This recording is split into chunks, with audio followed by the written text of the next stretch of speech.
Hey everybody, welcome back to Bumpkin News. Today is June 21st, 2012. This is the Bumpkin in Chief. I got something I want to talk about with you today. Mr. Boortz has announced that he's planning a retirement from his radio talk show in January of 2013. I think Mr. Boortz is probably a couple of years too late. If you recall a previous video I did when he went left, where he advocated a higher or new federal tax on highway usage, so that this money could be given to the federal government. In my opinion, giving more money to the federal government is like providing a psychopathic rapist-killer with the addresses and personal information of single young women. But now Mr. Boortz has gone left again. If you've been following the news, you know that Mr. Obama has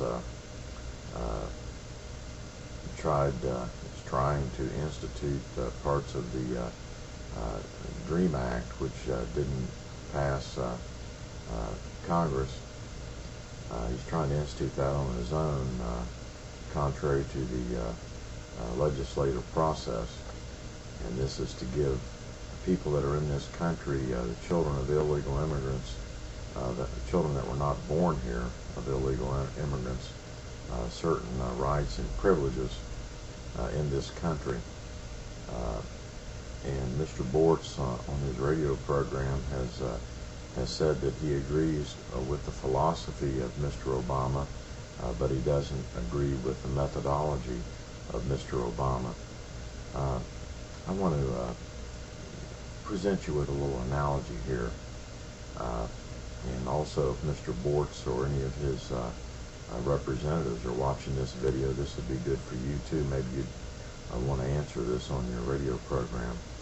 Do you recall a news story in the last few weeks, and I believe this happened in Georgia, somewhere in the South, where a young man, I think he was in his mid-20s, maybe late 20s, fathered 30 children by 11 different women.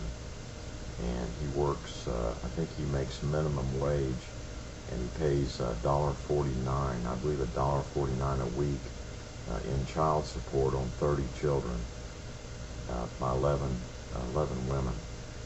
Now, one thing that you can depend on from liberals when they run out of valid arguments and they want to institute something and they want to go around the legal process is that they'll come up with two arguments. One, this is in behalf of the children, and two, what would Jesus do? They'll try to put a guilt trip on morality play in place to get their program across. The problem that liberals have is they've got an idea, but they don't know how it's going to turn out, and there's no possible way to get to where they want to go using the scheme that they cook up. In other words, give everything to everybody, and everybody's going to be fine. Well, that won't work in reality. So, in this case of this young man that has 30 children by 11 different women, what should we do with these children? Is it my responsibility as a taxpayer to pay for these children? Whose responsibility is it?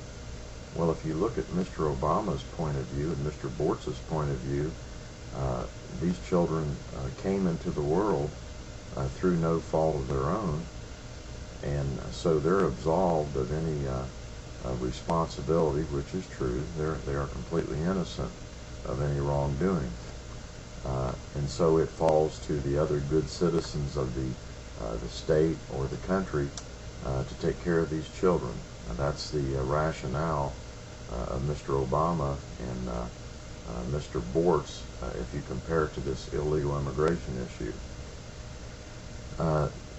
The problem with this is that you have to start backing up a little bit. If you have a certain behavior and you reward that behavior, incentivize that behavior, you're going to have more of it. If I go out, run an ad in on my local newspaper that if you'll go down and urinate on the outside wall of the local post office, and I'll pay any fine that is incurred, plus I'll give you $100 bonus, how many people do you think that we're going to have urinating on the local outside wall of our post office here? Well, you're going to have plenty. If I tell someone to run down the street screaming at the top of their lungs, and I'll give them a $50 bill, what kind of behavior am I going to generate by that? Exactly, you get the point. So in this case, I have to ask the question as a conservative, where are the parents? What are the parents' responsibility? The parents had this man and had these 11 women, and what did they teach them? Voila, they got grandkids. What's their responsibility to the grandkids? In other words, before you come to me as a taxpayer, had nothing to do with this. I'm innocent also. Before you come to me to take care of these 30 children, I think you better back it up and find out what's going on with the parents of these children, what's going on with their parents and their relatives and some adoption agencies, and stop incentivizing this kind of behavior, because it's proven from 1964, even before that, with the war on poverty and the Great Society, now we've got rampant entitlement because we've incentivized that kind of behavior. Okay, let's go back to the illegal immigration issue.